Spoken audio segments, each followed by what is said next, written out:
Hi అండి. బియ్యం రవ్వ రొట్టె తయారీ విధానం చూసేద్దామా? ఎలాగంటే ఒక గ్లాస్ బియ్యం రవ్వకి ఒక స్పూన్ వరిపిండి కలుపుకొని పక్కన ఉంచుకోండి.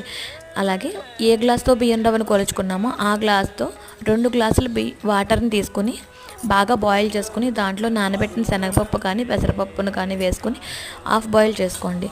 వాటర్ బాగా బాయిల్ అయిన తర్వాత పొయ్యి ఆఫ్ చేసి ఆ వాటర్ని రవ్వలో వేసి కలుపుకొని పక్కన ఉంచుకోండి.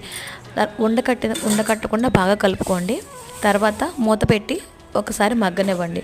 ఒక 10 నిమిషాలు ఆగిన తర్వాత ఆ ముద్దని నూనె వేసిన బాండీలో పలుచుగా ఒత్తుకోండి. మూత పెట్టి సిమ్లో మగ్గించుకోండి. అంతే. చాలా చాలా టేస్టీగా ఉండే బియ్యం రవ్వ రొట్టె చాలా బాగుంటుంది. ఇది మీ డైలీ వీక్లీ బ్రేక్ఫాస్ట్లో ఒక స్పెషల్ డిష్ అవ్వకపోతే అప్పుడు నన్ను అడగండి. ఇది మా అత్తమ్మగారు స్పెషల్ వెరైటీ వంటకం. దీన్ని ఆవకాయతో కానీ మాగాయతో కానీ అలాగే ఎర్ర తొక్కుతో కానీ